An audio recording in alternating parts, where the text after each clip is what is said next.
ਧੰਨ ਵਾਹਿਗੁਰੂ ਸਾਹਿਬ ਜੀਓ। ਹਰਿ ਕੇ ਗੁਣ ਬਹੁਤ ਬਹੁਤ ਬਹੁ ਸ਼ੋਭਾ, ਹਮ ਤੁਸ਼ ਕਰ ਕਰ ਵਰਨ ਥੇ। हमरी मत वसगत प्रभ तुमरै, जन नानक के प्रभ समरथे। डंडौत बंदन अनक बार, सर्व कला समरथ। डोलन ते राखो नानक दे कर हथ। डोलन ते राखो प्रभु, नानक दे कर हथ। धन वाहिगुरु साहिब जी। सलोक शेख फरीद के, एक ओंकार सतगुर प्रसाद। जित दिहाड़ै धन भरी, साहे लहे लिखाए। मलक जे कन्नी सुनीदा, मुँह दिखाले आए। जिंद निमाणी कढ़िया, हड्डां कूकड़ काए। साहे लिखे ना चलनी, जिंदू को समझाए। जिंद वहुटी मरण वर, लै जासी परनाए। आपन हथी जोल कै गल लगै धाय। वालों निकी पुरसलात, कन्नी ना सुनियाय। फरीदा किड़ी पवंदई, खड़ा न आप मुहाय। वालों निकी पुरसलात, कन्नी ना सुनियाय। फरीदा किड़ी पवंदई, खड़ा न आप मुहाए। वाहिगुरु जी का खालसा, वाहिगुरु जी की फतेह। परम सन्मानयोग चवर छतर तख्त दे मालक, जुगो जुग अटल। धन धन सतगुरु गुरु ग्रंथ साहिब सच्चे पातशाह जी दी पावन पवित्र हजूरी अंदर सुभाए मान गुरु सवारे सतसंगी जनों। सतगुरु गुरु ग्रंथ साहिब महाराज जी की अपार बख्शिश रहमत का सदका हफ्तावारी दीवान दियां हाजियां भर के सतगुरां दी पावन गुरबाणी दे पाठ गुरबाणी कीर्तन आप जियां ने बड़े प्यार नाल सरवण कीते हन। पिछले दिनां दे अंदर असीं सतगुरु गुरु तेग बहादुर सच्चे पातशाह महाराज जी की पावन बाणी 59 शब्द ਅਤੇ 57 ਸ਼ਲੋਕਾਂ ਦੀ जो लड़ीवार कथा आरंभ की सी। गुरु तेग बहादुर महाराज जी ने आप तरस करके उसकी सेवा लई है। अज तो साध संगत जी शेख बाबा फरीद जी उन्हां दे श्लोकां दी आपां लड़ीवार कथा अज तो आरंभ करन जा रहे हाँ। सतगुरु गुरु ग्रंथ साहिब महाराज जी बख्शिश करन ते शेख बाबा फरीद साहब जी आप सिर ते हथ रख के अपनी बाणी दी विचार मत बुद्ध ते सोझी बख्शिश करके करवा लैन। जिवें सतगुरु महाराज जी कृपा करनगे, जो बख्शिश करनगे उहदे मुताबिक दास आप जी नाल शब्द दी विचार करेगा। आओ साध संगत मन दे टिकाओ ते एकाग्रता दे लई सारी संगत प्यार सहित आओ मिल के उच्चारण करिए, कोई रसना वांझी ना रहे। गज बज के आखो जी सतनाम श्री सतनाम श्री वाहेगुरु जी। साध संगत जी, पिछले हफ्ते बाबा फरीद साहब जी का जन्म दिन भी सी। ਇਹ ਜਿਹੜਾ ਹਫਤਾ ਚੱਲ ਰਿਹਾ ਹੈ, ਕੁਦਰਤੀ ਗੱਲ ਹੋ ਗਈ ਕਿ ਉਹਨਾਂ ਦਾ ਜਨਮ ਦਿਨ ਵੀ ਇਸੇ ਵੀਕ ਵਿੱਚ ਆ ਗਿਆ ਤੇ ਆਪਾਂ ਉਹਨਾਂ ਦੇ ਸ਼ਬਦਾਂ ਦੀ ਲੜੀਵਾਰ ਕਥਾ ਵੀ ਅੱਜ ਆਰੰਭ ਕਰਨ ਜਾ ਰਹੇ। ਅੱਜ ਥੋੜਾ ਜਿਹਾ ਸੰਖੇਪ ਅਸੀਂ ਬਾਬਾ ਫਰੀਦ ਸਾਹਿਬ ਜੀ ਦੇ ਜੀਵਨ ਦੇ ਉੱਤੇ ਝਾਤ ਪਾਵਾਂਗੇ, ਕਿਉਂਕਿ ਫਿਰ ਲੜੀਵਾਰ ਕਥਾ ਆਰੰਭ ਹੋ ਜਾਣੀ। ਫਿਰ ਵਿੱਚ ਆਪਾਂ ਜੇ ਕਿਤੇ ਜ਼ਰੂਰਤ ਪਈ ਕਿ ਉਹਨਾਂ ਦੇ ਜੀਵਨ ਦੀ ਗੱਲ ਕਰਾਂਗੇ, ਨਹੀਂ ਤੇ ਸ਼ਬਦ ਦੀ ਵਿਚਾਰ ਹੀ ਆਪਾਂ ਨਿਰੰਤਰ ਰੱਖਾਂਗੇ। ਉਹਦਾ ਕੁਝ ਕਾਰਨ ਹੈ। ਆਪ ਜੀ ਨੂੰ ਯਾਦ ਹੋਏਗਾ ਜਦੋਂ ਆਪਾਂ ਭਗਤ ਸਾਹਿਬਾਨ ਗੁਰੂ ਗ੍ਰੰਥ ਸਾਹਿਬ ਜੀ ਦੇ ਵਿੱਚ 15 ਭਗਤ ਸਾਹਿਬਾਨਾਂ ਦੀ ਬਾਣੀ ਹੈ, ਆਪਾਂ 15 ਭਗਤਾਂ ਦੇ 15 ਸ਼ਬਦ ਵਿਚਾਰੇ ਸੀ। ਹਰੇਕ ਭਗਤ ਦਾ ਇੱਕ ਇੱਕ ਸ਼ਬਦ, ਇਹਦੀ ਵੀ ਆਪਾਂ ਵਿਚਾਰ ਕਰ ਚੁੱਕੇ ਹਾਂ। ਉਦੋਂ ਵੀ ਮੈਂ ਇੱਕ ਬੇਨਤੀ ਕੀਤੀ ਸੀ ਕਿ ਹਰ ਭਗਤ ਦੇ ਸ਼ਬਦ ਦੀ ਵਿਚਾਰ ਦੇ ਨਾਲ ਮੈਂ ਕਿਸੇ ਭਗਤ ਦੇ ਜੀਵਨ ਦੀ ਬਹੁਤੀ ਗੱਲ ਨਹੀਂ ਕੀਤੀ। ਉਹਦਾ ਕੁਝ ਕਾਰਨ ਇਹ ਸੀ ਕਿਉਂਕਿ ਜਿਹੜੇ ਭਗਤ ਸਾਹਿਬਾਨ ਨੇ ਉਹਨਾਂ ਦੇ ਜੀਵਨ ਦੇ ਉੱਤੇ ਜੋ ਕੁਝ ਲਿਖਿਆ ਸਾਨੂੰ ਮਿਲਦਾ ਹੈ, ਇਉਂ ਕਹਿ ਲਓ ਕਿ ਉਂਗਲਾਂ ਤੇ ਗਿਣੇ ਜਾਣ ਵਾਲੇ ਕੁਝ ਕੁ ਵਿਦਵਾਨ ਨੇ ਜਿਨ੍ਹਾਂ ਨੇ ਸਹੀ ਗੱਲ ਲਿਖੀ ਹੈ। ਬਹੁਤ ਜ਼ਿਆਦੀਆਂ ਕਿਤਾਬਾਂ ਜਿਵੇਂ ਭਗਤ ਮਾਲ ਵਰਗੀ ਜਿਹੜੀ ਪੋਥੀ ਹੈ, ਉਹਦੇ ਵਿੱਚ ਉਹ ਕੁਝ ਲਿਖਿਆ ਜੋ ਅਸੀਂ ਸਟੇਜ ਤੇ ਸੁਣਾ ਨਹੀਂ ਸਕਦੇ, ਜੋ ਭਗਤਾਂ ਦੇ ਜੀਵਨ ਨਾਲ ਲਿਖਿਆ ਹੋਇਆ। ਤਾਂ ਕਰਕੇ ਮੈਂ ਉਸ ਉਲਝਣ ਵਿੱਚ ਨਹੀਂ ਪੈਂਦਾ ਵੀ ਅਸੀਂ ਕੇਵਲ ਉਹਨਾਂ ਦੀ ਬਾਣੀ ਦੀ ਵਿਚਾਰ, ਉਹ ਕੀ ਕਹਿ ਰਹੇ, ਬਾਣੀ ਵਿੱਚ ਉਹਨਾਂ ਦਾ ਜੀਵਨ ਸਾਡੇ ਸਾਹਮਣੇ ਉਹਦੇ ਦੀਦਾਰ ਹੋ ਜਾਂਦੇ ਨੇ। ਇਸ ਕਰਕੇ ਪਰ ਮੈਂ ਬੇਨਤੀ ਕਰ ਰਿਹਾ ਕਿ ਅੱਜ ਬਾਬਾ ਜੀ ਦੇ ਥੋੜੇ ਜਿਹੇ ਜੀਵਨ ਦੇ ਉੱਤੇ ਝਾਤ ਫਿਰ ਆਪਾਂ ਸ਼ਬਦ ਦੀ ਵਿਚਾਰ ਵੀ ਕਰਨੀ ਹੈ। ਸਾਧ ਸੰਗਤ ਜੀ, ਇਹਨਾਂ ਦੇ ਪਿਤਾ ਦਾ ਨਾਮ ਸ਼ੇਖ ਜਲਾਲੁਦੀਨ ਸੁਲੇਮਾਨ। ਬਾਬਾ ਫਰੀਦ ਸਾਹਿਬ ਜੀ ਦੇ ਪਿਤਾ ਦਾ ਮੈਂ ਜ਼ਿਕਰ ਕਰ ਰਿਹਾ। ਉਹਨਾਂ ਦਾ ਨਾਮ ਜਿਹੜਾ ਹੈ ਉਹ ਲਿਖਿਆ ਹੋਇਆ ਕਿ ਸ਼ੇਖ ਜਲਾਲੁਦੀਨ ਸੁਲੇਮਾਨ। ਉਹਨਾਂ ਦੀ ਮਾਤਾ ਦਾ ਨਾਮ ਲਿਖਿਆ ਹੋਇਆ ਮਰੀਮ। ਜੇ ਇਹਨਾਂ ਦਾ ਪਿਛੋਕੜ ਵਾਲੇ ਬੰਨੇ ਚਲੇ ਜਾਈਏ, ਉਹ ਬਹੁਤ ਦੂਰ ਤੱਕ ਗੱਲ ਚਲੇ ਜਾਂਦੀ ਹੈ। ਜਿਹੜੇ ਮੁਹੰਮਦ ਸਾਹਿਬ ਨੇ, ਉਹਨਾਂ ਦੇ ਜਿਹੜੇ ਦਮਾਦ ਸੀ, ਉਹਨਾਂ ਨੇ ਇਸ ਲੜਕੀ ਦਾ ਪਾਲਣ ਪੋਸ਼ਣ ਕੀਤਾ ਜਿਹੜੀ ਬਾਬਾ ਫਰੀਦ ਸਾਹਿਬ ਜੀ ਦੀ ਮਾਤਾ ਬਣਦੀ ਹੈ। ਇਹ ਬੜਾ ਲੰਮਾ ਚੌੜਾ ਖੈਰ ਇਤਿਹਾਸ ਬਣ ਜਾਂਦਾ ਹੈ। ਉਹ ਖਲਾਰਾ ਜਿਹਾ ਪੈ ਗਿਆ ਤੇ ਮੇਰੀ ਵਿਚਾਰ ਉਧਰ ਹੀ ਚਲੀ ਜਾਣੀ ਹੈ। ਮੈਂ ਸਿਰਫ ਸੰਖੇਪ ਜੀ ਗੱਲ ਕਰਨ ਲੱਗਾ ਕਿ ਉਹਨਾਂ ਦੇ ਪਿਤਾ ਦਾ ਨਾਮ, ਮਾਤਾ ਦਾ ਨਾਮ, ਤੇ ਜੋ ਮੈਂ ਤੁਹਾਨੂੰ ਸੁਣਾਉਣ ਲੱਗਾ ਉਹਨਾਂ ਦੇ ਜੀਵਨ ਸੰਬੰਧੀ। ਇਹ ਭਾਈ ਕਾਹਨ ਸਿੰਘ ਜੀ ਨਾਭਾ ਮਹਾਨ ਕੋਸ਼ ਵਿੱਚ ਜਿਹੜਾ ਉਹਨਾਂ ਨੇ ਲਿਖਿਆ, ਮੈਂ ਉਹਦੇ ਚੋਂ ਲਈ ਗੱਲ, ਮੈਂ ਹੋਰ ਕੋਈ ਬਹੁਤੀਆਂ ਕਿਤਾਬਾਂ ਵਿੱਚੋਂ ਨਹੀਂ, ਕਿਉਂਕਿ ਉਹਨਾਂ ਨੇ ਤੱਤ ਸਾਰ ਦੀ ਗੱਲ ਬਹੁਤ ਕੀਤੀ। ਦੁਨੀਆ ਦੀ ਕੋਈ ਗੱਲ ਤੁਹਾਨੂੰ ਜਿਹੜੀ ਸਮਝ ਨਹੀਂ ਆਉਂਦੀ, ਉਹ ਮਹਾਨ ਕੋਸ਼ ਭਾਈ ਕਾਹਨ ਸਿੰਘ ਜੀ ਨਾਭਾ ਦਾ ਬਹੁਤ ਵੱਡੀ ਇਹ ਪੋਥੀ ਹੈ। ਉਹਦੇ 'ਚ ਤੁਹਾਨੂੰ ਹਰ ਗੱਲ ਮਿਲ ਸਕਦੀ ਹੈ, ਜਿਹੜੀ ਵੀ ਤੁਸੀਂ ਚਾਹੁੰਦੇ ਹੋ ਨਾ। ਤੁਹਾਡੇ ਮਨ 'ਚ ਕੋਈ ਫੁਰਨਾ ਆਉਂਦਾ ਵੀ ਆਹ ਸ਼ਬਦ ਕਿਹੜਾ ਹੈ, ਕਿੱਥੋਂ ਆਇਆ, ਇਹਦਾ ਭਾਵ ਕੀ ਹੈ, ਉਹ ਤੁਹਾਨੂੰ ਉਹਦੇ 'ਚੋਂ ਮਿਲ ਜਾਏਗਾ। ਬਹੁਤ ਮਿਹਨਤ ਕੀਤੀ। ਉਹਦਾ ਮੈਂ ਜ਼ਿਕਰ ਕਰਨ ਲੱਗਿਆ ਕਿ ਉਹਨਾਂ ਨੇ ਜ਼ਿਕਰ ਕੀਤਾ ਕੋਠੀਵਾਲ ਦਾ, ਤੇ ਸਨ 1173 ਦਾ ਉਹਨਾਂ ਜ਼ਿਕਰ ਕੀਤਾ ਵੀ ਉਦੋਂ ਇਹਨਾਂ ਦਾ ਜਨਮ ਹੁੰਦਾ ਹੈ ਬਾਬਾ ਫਰੀਦ ਸਾਹਿਬ ਜੀ ਦਾ। ਇਹਨਾਂ ਦਾ ਜੇ ਪੂਰਾ ਨਾਮ ਲਈਏ ਬਾਬਾ ਫਰੀਦ ਸਾਹਿਬ ਜੀ ਦਾ, ਤੇ ਪੂਰਾ ਨਾਮ ਇਹਨਾਂ ਦਾ ਬਣਦਾ ਹੈ ਕਿ ਹਜ਼ਰਤ ਸ਼ੇਖ ਬਾਬਾ ਫਰੀਦੁਦੀਨ ਸੌਦੀ। ਇਸ ਤਰ੍ਹਾਂ ਕਰਕੇ ਉਹਨਾਂ ਦਾ ਨਾਮ ਗੰਜੇ ਸ਼ੱਕਰ। ਇਸ ਤਰ੍ਹਾਂ ਉਹਨਾਂ ਦਾ ਬੜਾ ਲੰਮਾ ਨਾਮ ਹੈ, ਪਰ ਅਸੀਂ ਸੰਖੇਪ ਵਿੱਚ ਕਹਿ ਰਹੇ ਹਾਂ ਬਾਬਾ ਫਰੀਦ ਸਾਹਿਬ ਜੀ। ਆਪਾਂ ਸਾਰਿਆਂ ਨੂੰ ਪਤਾ ਕਿ ਉਹਨਾਂ ਦੇ ਬਚਪਨ ਦੀ ਜਿਹੜੀ ਘਟਨਾ ਅਸੀਂ ਅਕਸਰ ਉਦੋਂ ਸਾਂਝੀ ਕਰਦੇ ਹਾਂ ਜਦੋਂ ਕੋਈ ਆਪਾਂ ਬੱਚਿਆਂ ਦਾ ਜਾਂ ਮਾਂ ਤੇ ਪੁੱਤ ਦੀ ਕੋਈ ਗੱਲ ਕਰਨੀ ਹੋਵੇ, ਤੇ ਬਾਬਾ ਫਰੀਦ ਸਾਹਿਬ ਦੀ ਸਾਖੀ ਸੁਣਾਈ ਦੀ ਹੈ ਕਿ ਮਾਂ ਦਾ ਕਿੰਨਾ ਵੱਡਾ ਰੋਲ ਹੈ। ਉਹਨੇ ਤੁਸੀਂ ਸ਼ਬਦ ਵੀ ਸਰਵਣ ਕੀਤਾ, ਪੂਤਾ ਮਾਤਾ ਕੀ ਅਸੀਸ ਨਿਮਕ ਨਾ ਬਿਸਰੋ ਤੁਮ ਕੋ ਹਰ ਹਰ ਸਦਾ ਭਜੋ ਜਗਦੀਸ਼। ਮੈਂ ਬੇਨਤੀ ਕਰ ਰਿਹਾ ਕਿ ਬਾਬਾ ਫਰੀਦ ਸਾਹਿਬ ਜੀ, ਉਹਨਾਂ ਨੂੰ ਜਿਹੜਾ ਗੁਣ ਮਿਲਦਾ ਹੈ, ਜਿਹੜੇ ਉਹਨਾਂ ਧਰਮ ਦੇ ਗੁਰੂ ਹੋਏ ਨੇ, ਉਹਨਾਂ ਦਾ ਜ਼ਿਕਰ ਕੀਤਾ ਕਿ ਇਹਨਾਂ ਦਾ ਨਾਮ ਹੈ ਬਖਤਿਆਰ ਕਾਕੀ, ਖਵਾਜਾ ਬਖਤਿਆਰ ਕਾਕੀ। ਇਹ ਇਹਨਾਂ ਦੇ ਕਹਿ ਲੋ ਕਿ ਗੁਰੂ, ਧਾਰਮਿਕ ਗੁਰੂ ਹਨ ਬਾਬਾ ਫਰੀਦ ਸਾਹਿਬ ਜੀ ਦੇ, ਜਿੱਥੋਂ ਇਹਨਾਂ ਨੂੰ ਲਗਨ ਲੱਗਦੀ ਹੈ।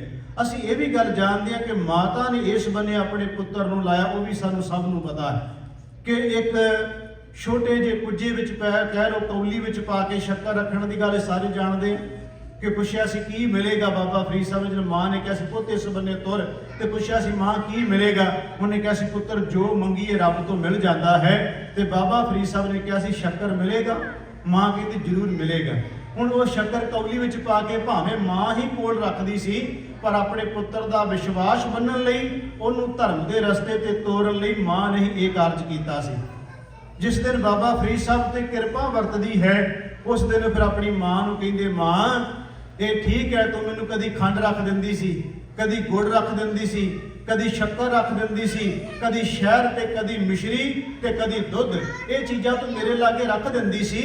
पर मां मैं तैनूं दस्सां अज वो मिठास मिली है जिहदे अगे सारियां बाकी दियां फिक्कियां हो गईयां ने।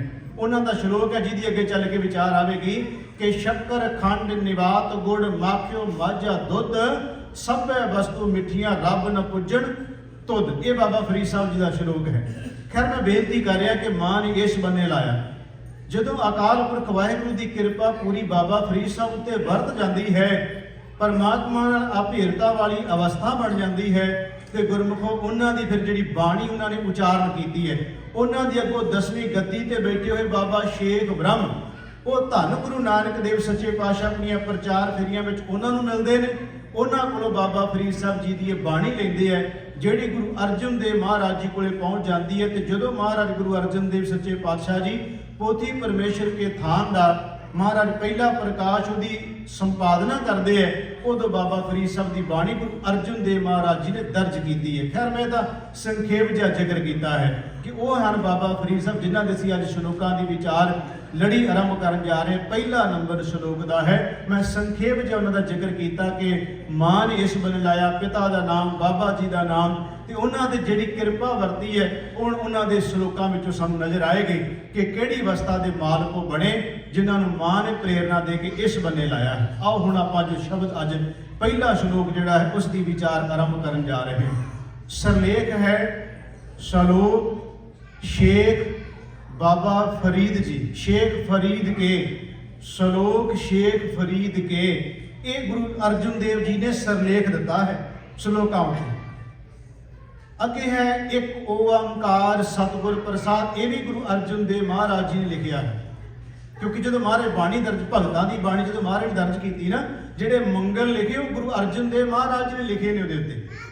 बाबा फरीद साहब के श्लोकां की आरंभता होंदी है कि श्लोक शेख फरीद के एक ओंकार सतगुर प्रसाद। ये बारे में विद्वानां की जिहड़ी राय है वो बड़ी वधिया है। वो कहते गुरु अर्जन देव महाराज जदों भी किसी भगत साहबान के शब्द की आरंभता करते हैं उदों एक ओंकार सतगुर प्रसाद जरूर लिखणगे। कई थावां तो पूरा मूल मंत्र भी मिलता है गुर प्रसाद तक, पर एक ओंकार ते सतगुर प्रसाद उहदे भाव अर्थ विद्वान ये मनते हैं। जिहड़ी गल तुसीं अगे करन जा रहे हो, भावें किसी भगत साहबान का शब्द है, चाहे गुरसिख का शब्द है, चाहे गुरु साहबाना का शब्द है, चाहे भट्ट साहबाना दी शब्द ने, ਉਹਦਾ मतलब ये हुंदा भी ਜਿਹੜੀ विचार करन जा रहे हो सारी एक ओंकार दे दुआले ही चलनी है। ये बाबा फरीद साहब की विचारधारा भी एक ओंकार की सारी है। परमात्मा एक अकाल पुरख वाहिगुरू दे संबंधी उन्हां दी विचार चलनी। इस करके कहते हैं कि महाराज ने हर शब्द की आरंभता दे विच मंगल लिख दिता। इत्थे गुरु अर्जन देव महाराज ने मंगल लिखा कि एक ओंकार सतगुर प्रसाद, जिहदा भाव बन गया परमात्मा अकाल पुरख वाहिगुरू एक जो सर्व व्यापक है। ते सतगुर प्रसाद का मतलब गुरु की कृपा नाल ओहदी सोझी पैंदी है, समझ पैंदी है, सूझ-बूझ आउंदी है, अगे शब्द की आरंभता हुंदी है। हुण जिहड़ा शब्द अज चलना है ये सारे शब्द विच गल विआह दी है, पर बाबा फरीद साहब ने मौत की गल विआह दे नाल शुरू की है। शब्द सारे का सारा जिहड़े विच वरते गए ने वो सारे विआह नाल संबंधित होणगे, पर गल मौत की है। वो है जित। पहला असीं अखरी अर्थ जिवें हर वारी करते हैं, फिर उहदे असीं अर्थ भाव अर्थ ते भी व्याख्या करांगे। पहला एक एक शब्द के अर्थ करिए। जित, जित का मतलब हो गया जिस। दिहाड़ा, दिहाड़े का मतलब हो गया दिन। जित दिहाड़ा धन वरी, धन मैंने इस्त्री, वरी मैंने ब्याही जानी है। जित दिहाड़ा धन वरी साहे, साहे का मतलब वो दिन जिहड़ा नियत कीता हुंदा है, जिन्होंने असीं कहने साह कढना, दिन नियत करना कह लो। जित दिहाड़ा धन वरी साहे लए लिखाए, वो लिखिया गया टाइम, वो लड़की दे विआह वाला दिन नियत किया गया। पहला मैं आखिरी अर्थ कर रहा, वो दिन नियत किया गया है जिस दिन उसने विआही जाना है। जित दिहाड़े धनवरी साहे लहे लिखाए मलक जे कन्नी सुनीदा। मलक के अर्थ असीं करांगे कि मौत का फरिश्ता, पर इत्थे समझण लई कह लो कि लाड़ा, पहला इस्त्री की गल आई, उन्हें विआह जाना, हुण लाड़ी का जिक्र आ गया, वो है तो मौत की गल है। जित दिहाड़े धनवरी साहे लहे लिखाए मलक जे कन्नी सुनीदा।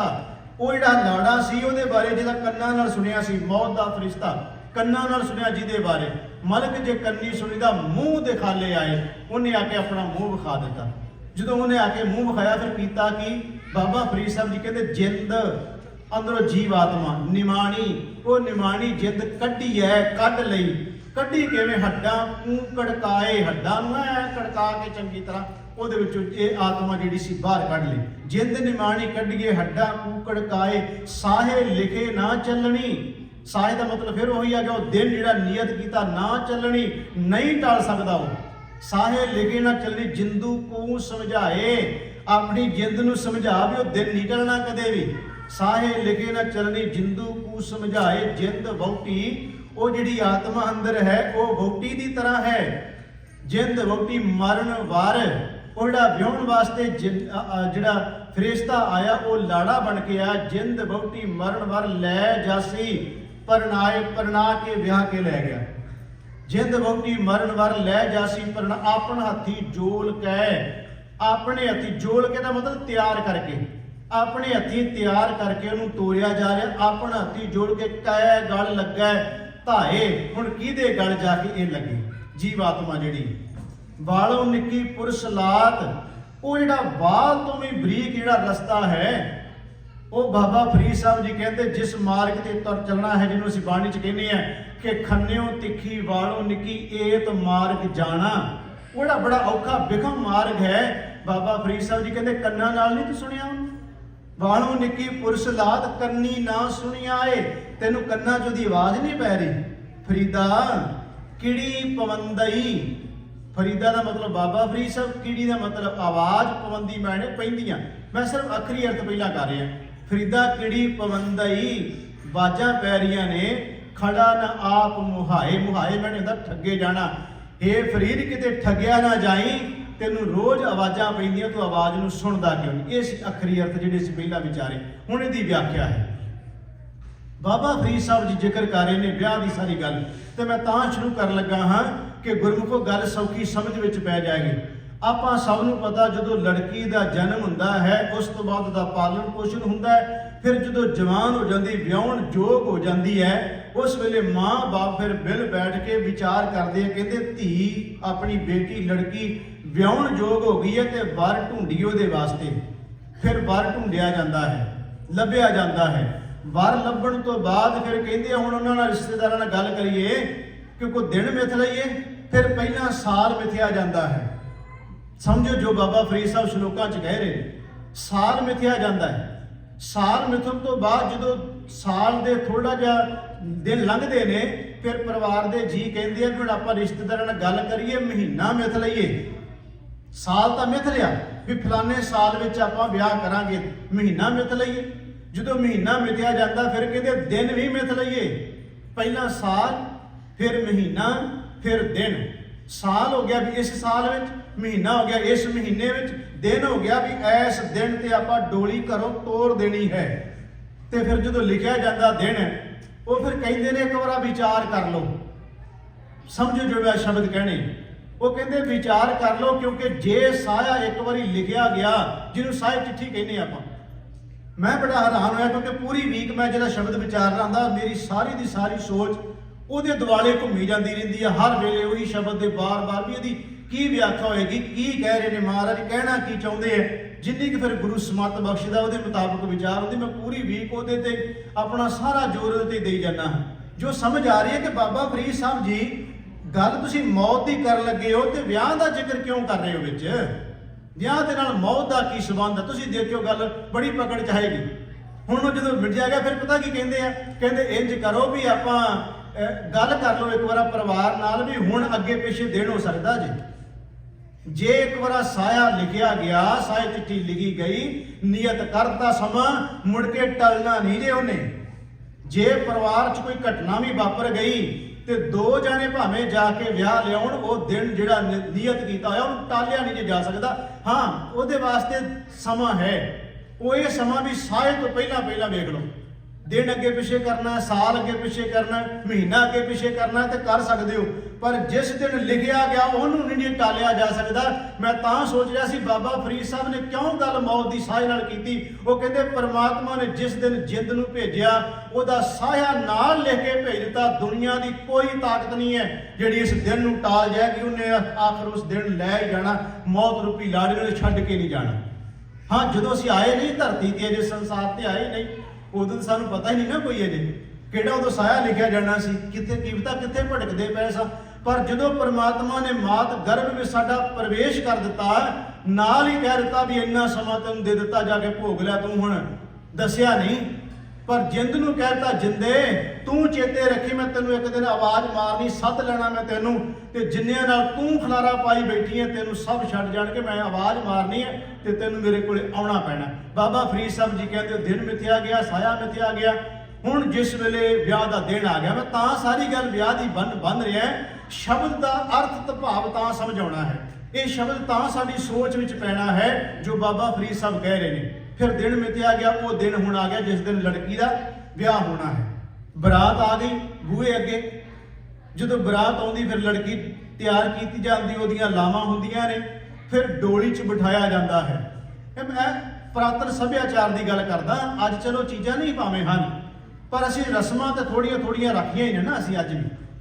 हुण की हुंदा, डोली तैयार होई, उस डोली दे विच बेटी नूं बिठा दिता गया जिहदा विआह होया। फिर उन्होंने भरावां ने चुक्या, सब तो पहला मोढे ते डोली भरा चुकते जे।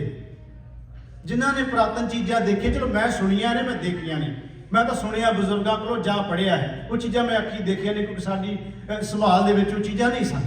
मैं जिहड़ी बेनती कर रहा, हुण भरावां ने की कीता, भैन दी डोली नूं मोढियां ते चुकिया ते घर तो थोड़ा जिहा दूर लै गए। इउं कह लो पिंड तो थोड़ा जिहा दूर लै गए।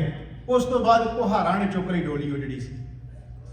मैं बड़ा हैरान हो रहा सी शब्द की विचार करदे कि बाबा जी तुसीं ये विआह की गल जी कर रहे हो, गल वाकई समझ में आउंदी है।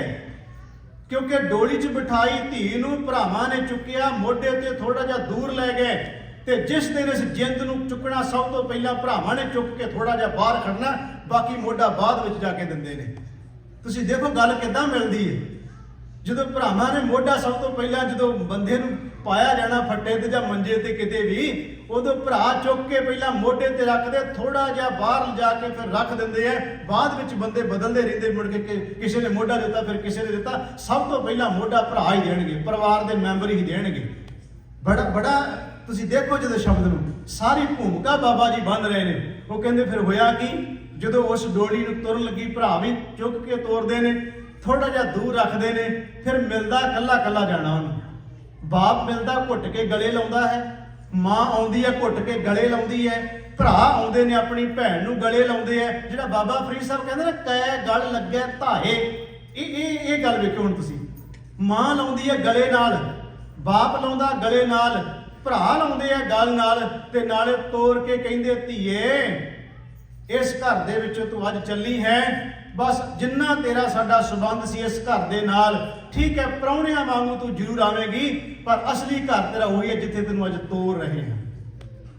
असली घर तेरा वही जिथे तेनू तोड़ रहे हैं। इत्थे तू केवल अपने परिवार नूं मिलण के तां तू आ सकदी है, पर अज तो बाद तेरा इस घर दे नाल इउं कह लो, चलो नाता तां नहीं मैं कहंदा भी टुट जांदा है, पर इउं कह लो जदों किते धी दुबारा आउंदी उस घर विच, ਜਿਹੜੀ ਧੀ ਘਰੋਂ ਜਾਣਾ नहीं सी ਚਾਹੁੰਦੀ, ਉਹਨੂੰ ਮਾਂ ਕਹਿੰਦੀ ਪੁੱਤ 4 दिन रह सकदी है, ਕਹਿੰਦੀ नहीं ਬੀਬੀ ਕੰਮ ਵੱਡਾ ਮੈਂ ਨਹੀਂ ਰਹਿ ਸਕਦੀ, ਮੈਨੂੰ ਤਾਂ ਸ਼ਾਮਾਂ ਨੂੰ ਮੁੜਨਾ ਪੈਣਾ।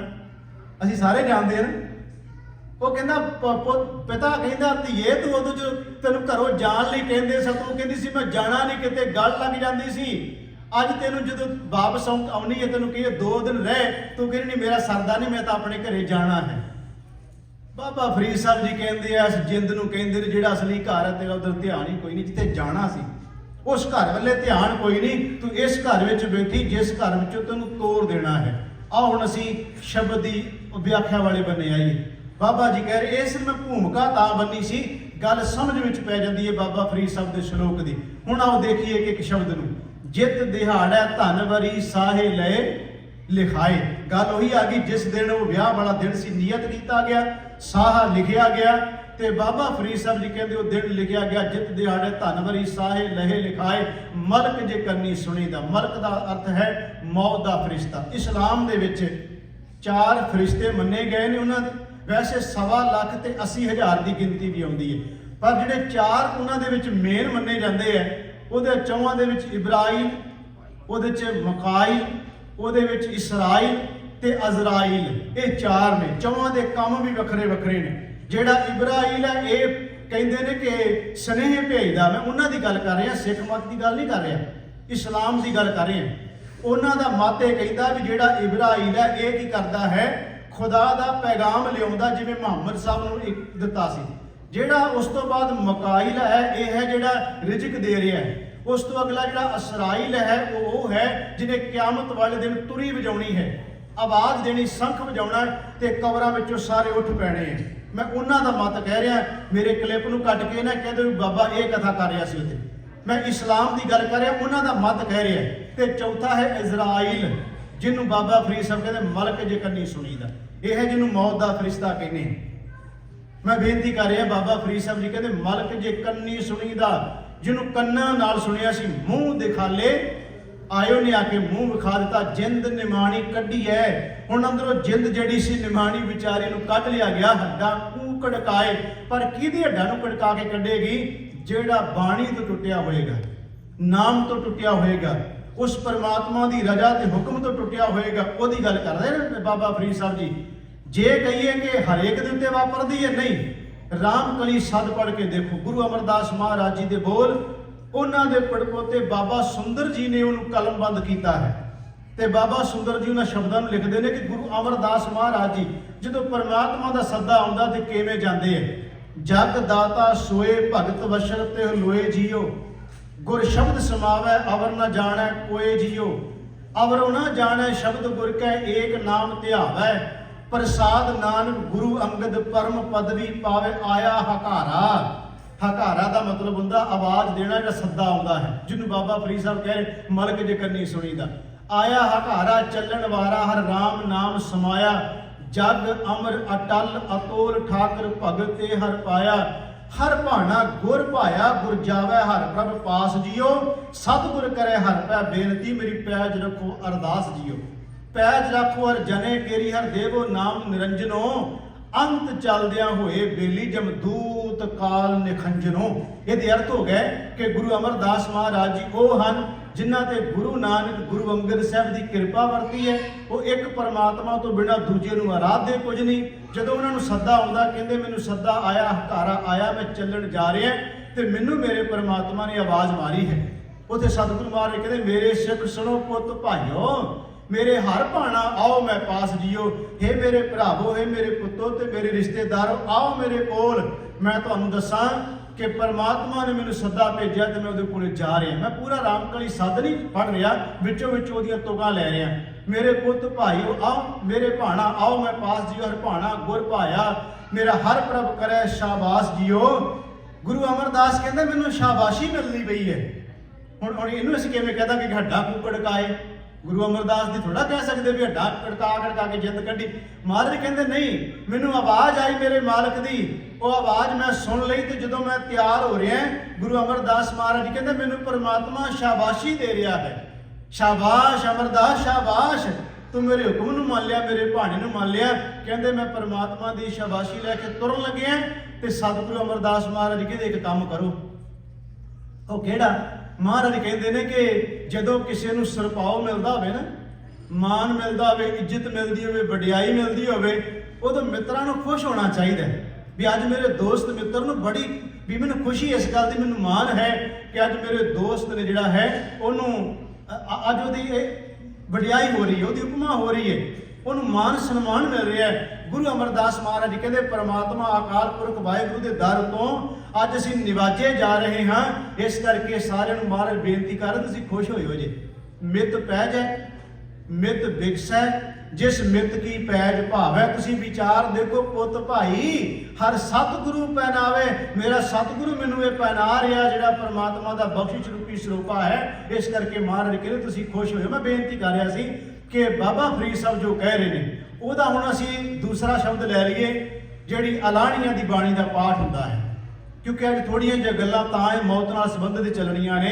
ਸ਼ਬਦ ਭਾਵੇਂ ਕਿ ਉਹ ਵਿਆਖਿਆ ਬਾਹਰੀ ਤੌਰ ਤੇ ਵਿਆਹ ਵਾਲੀ ਬਣਾਇਆ, ਭੂਮਿਕਾ ਬਣਾਈ ਹੈ, ਪਰ ਦਾ ਅੰਤਰੀ ਵੀ ਭਾਵ ਮੌਤ ਨਾਲ ਸੰਬੰਧਿਤ ਹੈ। ਹੁਣ ਜੋ ਅਸੀਂ ਗੱਲ ਕਰਾਂਗੇ ਬਾਬਾ ਫਰੀਦ ਸਾਹਿਬ ਜੋ ਕਹਿ ਰਹੇ ਅੱਡਾ ਕੂਕੜ ਕਾਏ ਸਾਹੇ ਲਿਖੇ ਨਾ ਚੱਲਣੀ ਜਿੰਦੂ ਕੂ ਸਮਝਾਏ। ਇਹਨੂੰ ਸਮਝਣ ਲਈ ਤੁਸੀਂ ਅਸੀਂ ਜਿਹੜਾ ਅਲਾਣੀਆਂ ਦੀ ਬਾਣੀ ਦਾ ਪਾਠ ਹੈ ਉਹਨੂੰ ਅਸੀਂ ਸਮਝਣਾ ਪਏਗਾ। ਉੱਥੇ ਸਤਿਗੁਰੂ ਗਰੀਬ ਨਿਵਾਸ ਸੱਚੇ ਪਾਤਸ਼ਾਹ ਮਾਰੇ ਕਹਿੰਦੇ ਧੰਨ ਸਰੰਦਾ ਸੱਚਾ ਪਾਤਸ਼ਾਹ ਜਿਨ ਜਗ ਧੰਦਾ ਲਾਇਆ ਮੋਲਤ ਪੁੰਨੀ ਪਾਈ ਭਰੀ ਜਾਨੀ ਜਿਹੜਾ ਘੱਤ ਚਲਾਇਆ ਸਾਹੇ ਲਿਖੇ ਨਾ ਚੱਲਣੀ। ਉਹਨੂੰ ਸਤਿਗੁਰੂ ਮਹਾਰਾਜ ਇਹੋ ਕਹਿ ਰਹੇ ਨੇ। ਮੇਰੇ ਗਰੀਬ ਨਿਵਾਸ ਸੱਚੇ ਪਾਤਸ਼ਾਹ ਕਹਿੰਦੇ ਧੰਨ ਸਰੰਦਾ, ਸਰੰਦਾ ਮੈਨੇ ਭੇਜਣ ਵਾਲਾ ਸਾਜਣ ਵਾਲਾ, ਧੰਨ ਸਰੰਦਾ ਸੱਚਾ ਪਾਤਸ਼ਾਹ ਜਿਨ ਜਗ ਧੰਦਾ ਲਾਇਆ ਮੋਲਤ ਪੁੰਨੀ। ਮੋਲਤ ਮੈਨੇ ਸਮਾਂ, ਪੁੰਨੀ ਦਾ ਮੈਨੇ ਪੁੱਜ ਗਿਆ ਹੈ। ਮੋਲਤ ਪੁੰਨੀ ਪਾਈ ਭਰੀ, ਪਾਈ ਪਤਾ ਕਿਹਨੂੰ ਕਹਿੰਦੇ, ਪਾਈ ਭਰੀ ਪੰਨ ਘੜੀ। ਹੁਣ ਇਹ ਜਿਹੜੀਆਂ ਗੱਲਾਂ ਨੇ ਇਹ ਉਹਨਾਂ ਦੇ ਸਮਝ ਵਿੱਚ ਆ ਸਕਦੀਆਂ ਜਿਹੜੇ ਬਜ਼ੁਰਗ ਨੇ। ਉਨ ਦੂਜਿਆਂ ਨੂੰ ਸਮਝ ਨਹੀਂ ਆਉਣਾ ਕਿ ਪਾਈ ਭਰੀ ਕੀ ਹੁੰਦੀ ਹੈ। ਬਜ਼ੁਰਗਾਂ ਨੂੰ ਪਤਾ ਹੋਏਗਾ ਪੁਰਾਣੇ ਸਮਿਆਂ ਵਿੱਚ ਸਮਾਂ ਜਾਣਨ ਲਈ ਇੱਕ ਘੜੀ ਬਣਾਈ ਜਾਂਦੀ ਸੀ। ਘੜੀ ਕਿਹੜੀ? ਇੱਕ ਕਹ ਲਓ ਕਿ ਮਿੱਟੀ ਦਾ ਬਰਤਨ ਛੋਟਾ ਜਿਹਾ ਕੌਲੀ ਮਿੱਟੀ ਦੀ, ਉਹਦੇ ਵਿੱਚ ਬਿਲਕੁਲ ਬਰੀਕ ਜਿਹਾ ਸਰਾਖ ਕਰਨਾ। ਇਹਦੇ ਜੋ ਅਰਥ ਵਿਦਵਾਨਾਂ ਨੇ ਕੀਤੇ ਮੈਂ ਉਹ ਕਹਿ ਰਿਹਾ। ਬਰੀਕ ਜਿਹਾ ਅਰਥ ਉਹਦੇ ਵਿੱਚ ਕਰ ਦਿੰਦੇ ਸੀ ਤੇ ਉਹਨੂੰ ਪਾਣੀ ਵਿੱਚ ਰੱਖ ਦਿੰਦੇ ਸੀ, ਪਾਣੀ ਭਰ ਕੇ ਵਿੱਚ ਰੱਖ ਦਿੰਦੇ ਸੀ। ਉਹ ਥੋੜਾ ਪਾਣੀ ਉਸ ਸਰਾਖ ਰਾਹੀਂ ਕੌਲੀ ਵਿੱਚ ਪੈਂਦਾ ਜਾਂਦਾ ਸੀ। ਜਦੋਂ ਉਹ ਕੌਲੀ ਪੂਰੀ ਦੀ ਪੂਰੀ ਪਾਣੀ ਨਾਲ ਭਰ ਜਾਂਦੀ ਸੀ ਤੇ ਪਾਣੀ ਵਿੱਚ ਡੁੱਬ ਜਾਂਦੀ ਸੀ, ਉਦੋਂ ਬਜ਼ੁਰਗ ਕਹਿੰਦੇ ਸੀ ਇਹ ਸਮਾਂ ਹੋ ਗਿਆ ਹੁਣ। ਤੁਸੀਂ ਵੇਖੋ ਬਾਣੀ ਚ ਉਦਾਹਰਨਾਂ ਕਿੰਨੀਆਂ ਸਾਡੇ ਜੀਵਨ ਵਿੱਚ ਵਰਤੀਆਂ ਹੋਈਆਂ ਉਦਾਹਰਨਾਂ ਦੇ ਕੇ ਸਮਝਾ ਰਹੇ। ਮਹਾਰਾਜ ਕਹਿ ਰਹੇ ਨੇ ਉਹ ਜਿਹੜਾ ਪਾਣੀ ਦਾ ਬਰਤਨ ਸੀ, ਜਿਹੜੀ ਕੌਲੀ ਸੀ, ਉਹ ਭਰਦਿਆਂ ਪਰ ਜਦੋਂ ਪੂਰੀ ਭਰ ਗਈ ਉਹਨੇ ਡੁੱਬਣਾ ਹੀ ਡੁੱਬਣਾ ਹੈ। ਜਦੋਂ ਪਾਣੀ ਵਿੱਚ ਪੂਰੀ ਭਰ ਜਾਂਦੀ ਹੈ। ਪਾਈ ਭਰੀ ਜਾਨੀ ਜਿਹੜਾ ਘੱਤ ਚਲਾਇਆ, ਜਾਨੀ ਘੱਤ ਚਲਾਇਆ ਲਿਖਿਆ ਆਇਆ ਰੁੰਨੇ ਵੀਰ ਸਬਾਏ ਕਾਇਆ ਹੰਸ ਤੀਆ ਵਿਛੋੜਾ ਜਾਂਦਨ ਪੁੰਨੇ ਮੇਰੀ ਮਾਏ। ਮੇਰੀ ਮਾਂ ਉਹ ਦਿਨ ਪੁੱਜ ਜਾਣੇ ਹੈ। ਪੁੰਨੇ ਦਾ ਮਤਲਬ ਪੁੱਗ ਗਏ ਨੇ। ਜਾਂਦਨ ਪੁੰਨੇ ਮੇਰੀ ਮਾਏ। ਸਤਿਗੁਰੂ ਗੁਰੂ ਨਾਨਕ ਦੇਵ ਸੱਚੇ ਪਾਤਸ਼ਾਹ ਕਹਿ ਰਹੇ ਨੇ ਉਹ ਸਮਾਂ ਤੇ ਦਿਨ ਆ ਜਾਂਦਾ ਹੈ। ਅੱਗੇ ਸਤਿਗੁਰੂ ਇਸੇ ਵਿੱਚ ਹੀ ਜਿਹੜਾ ਅਲਾਣੀਆਂ ਦੀ ਬਾਣੀ ਦੇ ਇੱਕ ਹੋਰ ਸ਼ਬਦ ਲੈ ਲਈਏ। ਸਾਹਿਬ ਸਿਮਰੋ ਮੇਰੇ ਭਾਈਓ ਸਭਨਾ ਇਹੋ ਪਿਆਣਾ ਇੱਥੇ ਧੰਦਾ ਕੂੜਾ ਚਾਰ ਦਿਆਂ ਆਗੇ ਸਰ ਪਰ ਜਾਣਾ। ਆਗੇ ਸਰ ਪਰ ਜਾਣਾ ਜਿਉਂ ਮਹਿਮਾਨਾ। ਮਹਿਮਾਨ ਕਹਿੰਦੇ ਨੇ ਪ੍ਰਾਹੁਣੇ ਨੂੰ। ਤੁਸੀਂ ਉਹਨਾਂ ਜਿਹੜਾ ਅਲਾਣੀਆਂ ਦੀ ਬਾਣੀ ਦਾ ਪਾਠ ਵੀ ਕਰੋਗੇ ਨਾ ਉਹਦੇ ਸ਼ਬਦ ਵੀ ਵੇਖੋਗੇ, ਉਹਦੇ 'ਚ ਵੀ ਸਾਰੀ ਪਰਿਵਾਰ ਰਿਸ਼ਤੇਦਾਰਾਂ ਦੀ ਗੱਲ ਹੀ ਮਹਾਰਾਜ ਕਰਨਗੇ। ਉਹਦੇ ਵਿੱਚ ਮਹਾਰਾਜ ਕਹਿੰਦੇ ਨੇ ਕਿ ਸਾਹਿਬ ਸਿਮਰੋ ਮੇਰੇ ਭਾਈਓ ਸਭਨਾ ਇਹੋ ਪਿਆਣਾ ਇੱਥੇ ਧੰਦਾ ਕੂੜਾ ਚਾਰ ਦਿਆਂ ਆਗੇ ਸਰ ਪਰ ਜਾਣਾ। ਆਗੇ ਸਰ ਪਰ ਜਾਣਾ ਜੋ ਮਹਿਮਾਨਾ ਕਾਹੇ ਗਾਰ ਕੀਜੈ ਜਿਤ ਸੇਵਿਆ ਦਰਗਾ ਸੁਖ ਪਾਈਏ ਨਾਮ ਤਿਸੇ ਕਾ ਲੀਜੈ। ਆਗੇ ਹੁਕਮ ਨ ਚੱਲੇ ਮੂਲੇ ਸਿਰ ਕਿਆ ਵਿਹਾਣਾ। ਸਾਹਿਬ ਸਿਮਰੋ ਮੇਰੇ ਭਾਈਓ ਸਭਨਾ ਇਹੋ ਪਿਆਣਾ। ਪਿਆਣਾ ਮੈਨ ਤੁਰ ਜਾਣਾ ਹੈ। ਮਹਾਰਾਜ ਕਹਿ ਰਹੇ ਨੇ ਬਾਬਾ ਫਰੀਦ ਸਾਹਿਬ ਜੀ ਕਿ ਜਿਤ ਦਿਹਾੜੈ ਧਨ ਵਰੀ ਸਾਹੇ ਲਹੇ ਲਿਖਾਏ ਮਨਕ ਜੇ ਕੰਨੀ ਸੁਣੀ ਦਾ ਮੂੰਹ ਦਿਖਾ ਲਿਆ। ਜਿੰਦ ਨਿਮਾਣੀ ਕੱਢੀ ਹੈ ਉਹ ਨਿਮਾਣੀ ਜਿੰਦ ਨੂੰ ਕੱਢ ਲਿਆ। ਹੱਡਾਂ ਕੂਕੜ ਕਾਏ ਸਾਹੇ ਲਿਖੇ ਨਾ ਚੱਲਣੀ ਜਿੰਦੂ ਕੂ ਸਮਝਾਏ। ਉਹ ਦਿਨ ਟਲਣਾ ਨਹੀਂ ਹੈ। ਆਪ ਜੀ ਨੂੰ ਪਤਾ ਜਿਹੜੇ ਨਿਤਨੇਮ ਕਰਨ ਵਾਲੇ ਗੁਰਮੁਖ ਪਿਆਰੇ ਸ਼ਾਮ ਨੂੰ ਸੌਣ ਲੱਗਿਆ ਸੀ ਸੋਲਾ ਸਾਹਿਬ ਦਾ ਪਾਠ ਕਰਦੇ ਆ ਤੇ ਸੋਲਾ ਸਾਹਿਬ ਦੀ ਬਾਣੀ ਦਾ ਸਮਾਂ ਨਿਯਤ ਨਹੀਂ ਕੀਤਾ ਹੋਇਆ। ਜਿਨ੍ਹਾਂ ਨੂੰ ਪਤਾ ਇਸ ਬਾਰੇ ਰੁਚੀ ਰੱਖਦੇ ਹੈ ਮਰਜ਼ਾਦਾ ਵਾਲੇ ਬੰਨੇ, ਉਹਨਾਂ ਨੂੰ ਪਤਾ ਕਿ ਨਿਤਨੇਮ ਦਾ ਟਾਈਮ ਦਿੱਤਾ ਹੋਇਆ ਹੈ। ਅੰਮ੍ਰਿਤ ਵੇਲੇ ਦਾ ਸ਼ਾਮ ਨੂੰ ਸੂਰਜ ਛਿਪਣ ਦਾ ਰਹਿ ਰਾਸਤਾ। ਜਦੋਂ ਸਾਨੂੰ ਅੰਮ੍ਰਿਤ ਵੀ ਛਕਾਉਂਦੇ ਆ ਤੇ ਉਦੋਂ ਨਿਤਨੇਮ ਦਾ ਸਮਾਂ ਦੇ ਕੇ ਸੋਲੇ ਸਾਹਿਬ ਬਾਰੇ ਖਾਸ ਕਰਕੇ ਕਹਿੰਦੇ ਆ ਇਹ ਸੌਣ ਵੇਲੇ ਪੜ੍ਹਨਾ। ਕਿਉਂਕਿ ਕਿਸੇ ਦਾ ਸਮਾਂ ਸੌਣ ਦਾ 12 ਵਜੇ ਦਾ ਹੋ ਸਕਦਾ ਜਿਹੜਾ ਕੰਮ ਤੋਂ ਆਇਆ, ਤੇ ਕਿਸੇ ਦਾ ਸਮਾਂ ਤੜਕੇ 4 ਵਜੇ ਦਾ ਵੀ ਹੋ ਸਕਦਾ ਹੈ। ਮੰਨ ਲਓ ਉਹਦੀ ਡਿਊਟੀ ਇਸ ਤਰ੍ਹਾਂ ਦੀ ਕੰਮ ਤੇ ਜਾਂਦਾ, ਰਾਤ ਨੂੰ ਸ਼ਾਮੀ 4 ਵਜੇ ਗਿਆ, ਸਵੇਰੇ 4 ਵਜੇ ਨਹੀਂ ਆਉਣਾ, ਉਹਦਾ ਸੌਣ ਦਾ ਸਮਾਂ ਸਵੇਰੇ 4 ਵਜੇ ਦਾ ਹੈ। ਤੇ ਜੇ ਸਮਾਂ ਨਿਯਤ ਕਰ ਦਈਏ 8 ਵਜੇ ਦਾ ਵੀ ਸੋਲੇ ਸਾਹਿਬ ਦਾ 9 ਵਜੇ ਦਾ, ਉਹ 4 ਵਜੇ ਵਾਲਾ ਕੀ ਕਰੇ ਕਿਉਂਕਿ ਉਹਨੇ ਸੌਣਾ 4 ਵਜੇ। ਇਹ ਬੜਾ ਬਰੀਕੀਆਂ ਨੇ ਗੁਰਮੁਖੋ। ਅੱਜ ਥੋੜਾ ਜਿਹਾ ਤੁਹਾਨੂੰ ਬੋਰਿੰਗ ਜੀ ਲੱਗਦੀ ਹੋਏਗੀ ਵੀ ਅੱਜ ਵਾਲੀ ਕਥਾ ਥੋੜਾ ਜਿਹਾ ਇਸ ਤਰ੍ਹਾਂ ਲੱਗਦਾ ਕਦੇ ਕਦੇ ਕੁਝ ਗੱਲਾਂ ਇਦਾਂ ਦੀਆਂ ਹੁੰਦੀਆਂ ਨੇ ਜਦੋਂ ਸਾਡੀ ਦਿਮਾਗ ਪਕੜ ਵਿੱਚ ਨਹੀਂ ਹੁੰਦੀਆਂ ਫਿਰ ਸਾਨੂੰ ਲੱਗਦਾ ਕਿ ਜਿਵੇਂ ਬੋਰਿੰਗ ਜੀ ਹੋ ਰਹੀ ਹੋਈ ਹੈ, ਪਰ ਨਹੀਂ। मैं जी बेनती कर रहा गुरमुखो, जो सोला साहब का पाठ का लिखिया उत्थे कहते सौण वेले, ਇਹਦਾ मतलब हो गया सौण वेले तां क्या क्योंकि सौना एक मौत है बिल्कुल छोटी, ते मरना एक बहुत वड्डी नींद है जिहड़ी जिहदे विचों कदी उठिया नहीं जा सकता। तुसीं हर गल बरीकी नूं देखो, साडे एवें थोड़ा गुरमुखों मर्यादा बना दी उन्होंने, किते उत्थे 4 बंदियां ने बह के थोड़ा बना दी, जिन्हों 15 साल ला के मुड़ के 25 साल तक जिहदे ते घोख करते रहे गुरु ग्रंथ साहब की गोद च बैठ के, ये तां सारा कुछ तैयार होया। एक गल गुरु ग्रंथ साहब की उन्होंने छत्र छाया विच उन्होंने महाराज के हजूरी च बैठ के सारा कुछ किया। हुण मैं जी बेनती कर रहा, मैं तां जिक्र कर लगा सोला साहब विच कहा कि इनू सौण वेले पढ़ना है। जो गुरु नानक साहब का असीं पहला शब्द पढ़ते हो गल फिर उहदे विच विआह दी आ जाती है। जय घर कीरत आखी है करते का होए विचारो, तित घर गावो सोहला सिमरो सिरजनहारो, तुम गाव हो मेरे निर्भव का सोहला हों वारी जित सोहले सदा सुखो नित नित जियड़े संभालियन देखेगा देवनहार, तेरे दाने कीमत ना पवे तिस दाते कमन समार, संबत साहा लिखिया की है। ये विआह दी गल्लां ही ਜਿਹੜਾ ਬਾਬਾ ਫਰੀਦ ਸਾਹਿਬ ਨੇ ਕਿਹਾ ਜਿੱਤ ਦਿਹਾੜੇ ਧੰਨ ਵਰੀ ਸਾਹੇ ਲੈ ਲਿਖਾਏ, ਤੁਸੀਂ ਦੇਖੋ ਕਿੰਨਾ ਮੇਲ ਖਾਂਦੀ ਹੈ ਗੁਰਬਾਣੀ ਦੇ ਜਿਹੜੇ ਗੁਰੂ ਸਾਹਿਬਾਨ ਤੇ ਭਗਤ ਸਾਹਿਬਾਨਾਂ ਦੇ ਸ਼ਬਦ ਕਿਵੇਂ ਮੇਲ ਖਾ ਰਹੇ ਨੇ। ਗੁਰੂ ਨਾਨਕ ਸਾਹਿਬ ਮਹਾਰਾਜ ਜੀ ਕਹਿ ਰਹੇ ਨੇ ਕਿ ਸੰਬਤ ਸਾਹਾ ਲਿਖਿਆ ਮਿਲ ਕਰ ਪਾਵੋ ਤੇਲ, ਤੇਲ ਦਾ ਮਤਲਬ ਹੁੰਦਾ ਮਈਏ ਪਾਉਣਾ, ਜਿਵੇਂ ਅਸੀਂ ਕਹਿੰਦੇ ਹਾਂ ਕਿ ਵਿਆਹ ਤੋਂ ਇੱਕ ਦਿਨ ਪਹਿਲਾਂ ਜਦੋਂ ਝੱਸਿਆ ਜਾਂਦਾ ਤੇਲ ਬੱਚੀ ਦੇ, ਉਹਦੀਆਂ ਚਾਚੀਆਂ ਤਾਈਆਂ ਮਾਮੀਆਂ ਭੈਣਾਂ ਤੇ ਉਹਦੀਆਂ ਜਿਹੜੀਆਂ ਸਹੇਲੀਆਂ ਨੇ वो सारियां तेल मलदियां, कदी रोंदियां ने कदी हसदियां ने। जे उन्होंने पूछे भी तुसीं 2 काम क्यों करदियां, रोंदियां भी ते हसदियां भी जे, वो कहंदियां हसदियां इस करके आ इन्हें कल नूं विआही जाना, इहनूं पति मिल जाना है। हासा इस गल ते आउंदा है, रोंदियां इस करके आ इन्हें विछड़ जाना है। तुसीं देखो किन्नियां बरीकी वालियां गल्लां ने महाराज किवें सानूं समझा रहे ने।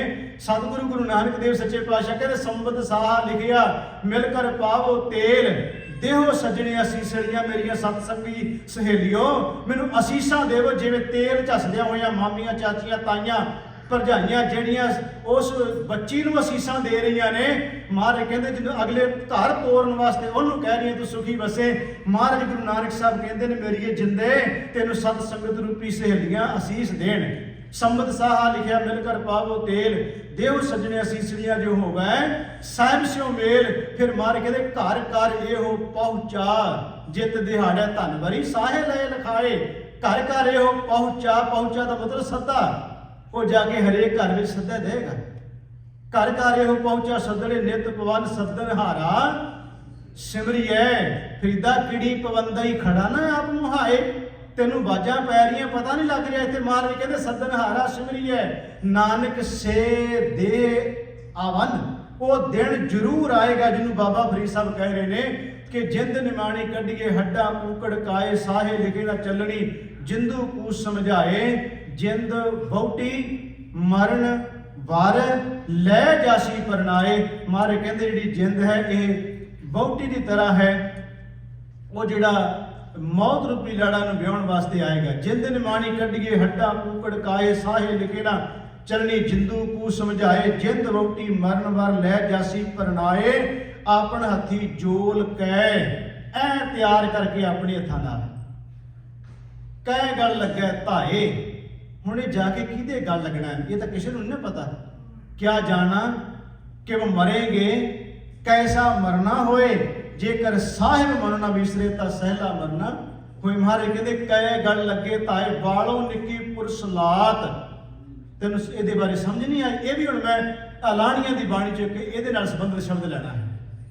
जम मार्ग पंथ न सुझई, ये भी अलाणियां दी बाणी का बोल है। पहला 2 शब्द असीं अगे लए उहदे विचों ही। ਉਹਦੇ ਚ ਕਹਿੰਦੇ ਜਮ ਮਾਰਗ, ਜਿਹਨੂੰ ਕਿਹਾ ਕਿ ਵਾਰੋਂ ਨਿੱਕੀ ਪੁਰਸਲਾਦ ਕੰਨੀ ਨਾ ਸੁਣੀ ਆਏ। ਤੈਨੂੰ ਕੰਨਾਂ ਨਾਲ ਸੁਣਿਆ ਨਹੀਂ ਤੂੰ ਇੰਨੀਆਂ ਗੱਲਾਂ ਜਿਹੜੀਆਂ ਤੈਨੂੰ ਰੋਜ਼ ਧਾਰਮਿਕ ਸਥਾਨਾਂ ਨੂੰ ਧਾਰਮਿਕ ਲੋਕ ਦੱਸ ਰਹੇ, ਤੈਨੂੰ ਕਿਉਂ ਨਹੀਂ ਉਹਨਾਂ ਦੀਆਂ ਆਵਾਜ਼ਾਂ ਤੇਰੇ ਕੰਨਾਂ 'ਚ ਪੈ ਰਹੀਆਂ। ਜਿਹਨੂੰ ਮਾਰੇ ਕਹਿੰਦੇ ਜਮ ਮਾਰਗ ਪੰਥ ਨਾ ਸੁਝਾਈ। ਜਮ ਦਾ ਮਾਰਗ ਉਹਦੇ ਤੋਂ ਰਸਤੇ ਚੱਲ ਰਿਹਾ, ਪੰਥ ਨਾ ਸੁਝਾਈ। ਪੰਥ ਦਾ ਮਤਲਬ ਹੋ ਗਿਆ ਧਰਮ ਦਾ ਰਸਤਾ, ਉਹ ਤੈਨੂੰ ਸੁਝਦਾ ਨਹੀਂ ਪਿਆ। जम मार्ग पंथ न सुझाई उजड़ अंध गुबारो वाह। वो जिहड़ा रस्ता है ना बड़ा उजाड़ वाला है, जिन्होंने बाबा फरीद साहब कहते हैं कि पुरसलात कन्नी ना सुनियाए। ਉਹਨੂੰ ਮਹਾਰਾਜ ਕਹਿੰਦੇ ਨੇ ਕਿ ਜਮ ਮਾਰਗ ਪੰਥ ਨਾ ਸੁਝਾਈ, ਉਜੜ ਅੰਤ ਗੁਬਾਰੋ ਵਾ। ਉੱਥੇ ਫਿਰ ਕੀ ਹੋਣਾ, ਨਾ ਜਲ ਲੇਪ ਤੁਲਾਈਆਂ, ਨਾ ਭੋਜਨ ਪ੍ਰਕਾਰੋ ਵਾ। ਪਾਣੀ ਨਹੀਂ ਕਿਸੇ ਨੇ ਪਿਆਉਣਾ, ਤਲਾਈ ਨਹੀਂ ਕਿਸੇ ਨੇ ਦੇਣੀ, ਰਜ਼ਾਈ ਨਹੀਂ ਕਿਸੇ ਨੇ ਉਦੋਂ ਦੇਣੀ, ਨਾ ਜਲ ਲੇਪ ਤਲਾਈਆਂ, ਨਾ ਭੋਜਨ ਪ੍ਰਕਾਰੋ, ਭੋਜਨ ਭਾਓ, ਨਾ ਠੰਡਾ ਪਾਣੀ। ਇੱਥੇ ਤੇ ਬੰਦਾ ਆਵਾਜ਼ ਮਾਰ ਲੇਗਾ। ਮਾਰ ਕਹਿੰਦੇ ਭੋਜਨ ਭਾਓ। ਜਦੋਂ ਭਾਓ ਸ਼ਬਦ ਮੈਂ ਦੇਖਿਆ, ਭਾਵੇਂ ਦੇ ਅਰਥ ਮੈਨੂੰ ਨਹੀਂ ਲੱਭੇ ਉਹਦੇ ਵਿੱਚੋਂ, ਪਰ ਜੋ ਗੁਰੂ ਨੇ ਸਬੰਧ ਬਖਸ਼ੀ ਸਮਝ ਮੈਨੂੰ ਜੋ ਆਈ ਹੈ, ਜ਼ਰੂਰੀ ਨਹੀਂ ਕਿ ਜੋ ਮੈਂ ਕਹਿੰਦਾ ਉਹ ਸੱਚ ਹੀ ਕਹਿ ਰਿਹਾ। ਭਾਵ ਦਾ ਅਰਥ ਪਿਆਰ ਵੀ ਆਉਂਦਾ ਹੈ। ਅਸੀਂ ਕਈ ਵਾਰ ਪ੍ਰੇਮ ਵਿੱਚ ਆ ਕੇ ਵੀ ਕਹਿ ਦਿੰਦੇ, ਯਾਰ ਤੈਨੂੰ ਪਿਆਰ ਨਾਲ ਕਿਹਾ, ਘੱਟੋ ਘੱਟ ਆਖੇ ਤਾਂ ਲੱਗ ਮੇਰੇ। ਆ ਪਾਣੀ ਹੈ, ਚਲ ਠੰਡਾ ਹੈ, ਪਾਣੀ ਹੈ, ਦੁੱਧ ਹੈ, ਕੁਝ ਵੀ ਹੈ, ਚਲ ਪਿਆਰ ਨਾਲ ਪੀ ਲੈ, ਜੋ ਸਮਝ ਆ ਰਹੀ। ਮਾਰ ਕਹਿੰਦੇ ਉਦੋਂ ਪਿਆਰ ਕਰਨ ਵਾਲਾ ਵੀ ਕੋਈ ਨਹੀਂ ਰਿਹਾ, ਤੈਨੂੰ ਇਹ ਕਹਿ ਦੇਵੇ ਚਲ ਮੇਰੇ ਪਿਆਰ ਸਦਕਾ ਇਹ ਤੂੰ 2 ਘੁੱਟਾਂ ਪਾਣੀ ਦੇ ਭਰ ਲਾ। ਮਾਰ ਕਹਿੰਦੇ ਇਹ ਵੀ ਕਹਿਣ ਵਾਲਾ ਤਾਂ ਕੋਈ ਨਹੀਂ। ਭਾਓ ਭੋਜਨ ਭਾਓ, ਨਾ ਠੰਡਾ ਪਾਣੀ, ਨਾ ਕਾਪੜ ਸ਼ਿੰਗਾਰੋ। ਉੱਥੇ ਹੋਣਾ ਕੀ ਹੈ, ਗਲ ਸੰਗਲ, ਸਿਰ ਮਾਰੈ ਉਭੋ, ਨਾ ਦੀਸੈ ਘਰ ਬਾਰੋ। ਮਹਾਰਾਜ ਕਹਿੰਦੇ ਨੇ ਕਿ ਬਾਬਾ ਫਰੀਦ ਸਾਹਿਬ ਕਿਹੜੀ ਪਵੰਦਈ ਖੜਾ ਨਾ ਆਪੋ ਆਏ। ਇੱਥੇ ਮਹਾਰਾਜ ਕਹਿੰਦੇ ਨੇ ਕਿ ਗਲ ਸੰਗਲ, ਸਿਰ ਮਾਰੈ ਉਭੋ, ਨਾ ਦੀਸੈ ਘਰ ਬਾਰੋ। ਉਦੋਂ ਕੋਈ ਘਰ ਬਾਰ ਨਹੀਂ ਨਜ਼ਰ ਆਉਣਾ ਤੈਨੂੰ ਉਸ ਵੇਲੇ ਜਦੋਂ ਤੋਰ ਕੇ ਲੈ ਗਏ। ਫਿਰ ਮਹਾਰਾਜ ਕਹਿੰਦੇ, ਬੰਦਾ ਕਹਿੰਦਾ ਚਲੋ ਤੁਰਦਿਆਂ ਤੁਰਦਿਆਂ ਕੁਝ ਕਰ ਲਵਾਂ। ਇਬ ਕਹਿ ਰਾਹੇ ਜੰਮਣ ਨਾਹੀ, ਪੁਛਤਾਣੈ ਸਿਰ ਭਾਰੋ। ਮਹਾਰਾਜ ਕਹਿੰਦੇ ਇਬ ਕਹਿ ਰਾਹੇ ਦਾ ਮਤਲਬ ਹੋ ਗਿਆ ਇਸ ਵੇਲੇ। ਉਸ ਵੇਲੇ ਜਦੋਂ ਫੱਟੇ ਤੇ ਪਾਇਆ ਬੰਦਾ ਕਵੇ ਜੀ ਮੈਨੂੰ ਹੁਣ ਗੁਟਕਾ ਦਿਓ, ਸੁਖਮਨੀ ਸਾਹਿਬ ਕਰ ਲਾਂ। ਉਹ ਕਹਿੰਦੇ ਤੁਰਦਾ ਬਣ, ਹੁਣ ਸੁਖਮਨੀ ਸਾਹਿਬ ਕਿੱਥੇ, ਹੁਣ ਤੇ 4-5 ਹੀ ਘਰਾੜੇ ਜੇ ਵੱਜਣੇ, ਬਸ ਤੁਰ ਜਾਣਾ ਹੁਣ ਸੁਖਮਨੀ ਸਾਹਿਬ ਕਦੋਂ। ਉਦੋਂ ਪਿਆ ਹੋਇਆ ਕਵੇ ਵੀ ਲਿਆ ਹੋਗਾ ਮੈਨੂੰ ਮਤਾ। ਵੈਸੇ ਕਰਮਾਂ ਤੋਂ ਬਿਨਾਂ ਉਹ ਵੀ ਨਹੀਂ ਕੀਆ ਜਾਂਦਾ। ਉਸ ਪਰਮਾਤਮਾ ਦੀ ਕਿਰਪਾ ਹੀ ਹੋਵੇ ਤਾਂ ਫੱਟੇ ਤੇ ਪੈ ਕੇ ਵੀ ਨਹੀਂ ਵਾਹਿਗੁਰੂ ਨਿਕਲਦਾ। ਉਦੋਂ ਵੀ ਕਈ ਵਾਰ ਬੰਦਾ ਹਾਏ ਹਾਈ ਕਰ ਜਾਂਦਾ, ਉਦੋਂ ਵੀ ਕਿਤੇ ਵਾਹਿਗੁਰੂ ਕਹੋ, ਕਹਿੰਦਾ ਵਾਹਿਗੁਰੂ ਨਹੀਂ ਮੇਰੇ ਤੋਂ ਨਿਕਲਦਾ, ਉਦੋਂ ਵੀ ਨਹੀਂ ਨਿਕਲਦਾ, ਧੱਕੇ ਨਾਲ ਵੀ ਭਾਵ ਨਹੀਂ ਨਿਕਲਦਾ। ਮਾਰ ਕਹਿੰਦੇ ਇਬ ਕਹਿ ਰਾਹੇ ਜੰਮਣ ਨਾਹੀ, ਇਸ ਵੇਲੇ ਤੂੰ ਕਵੇਂ ਹੁਣ ਕੁਝ ਕਰ ਲਵਾਂ, ਨਹੀਂ ਹੁਣ ਪਛਤਾਣੋ ਸਿਰ ਭਾਰੋ।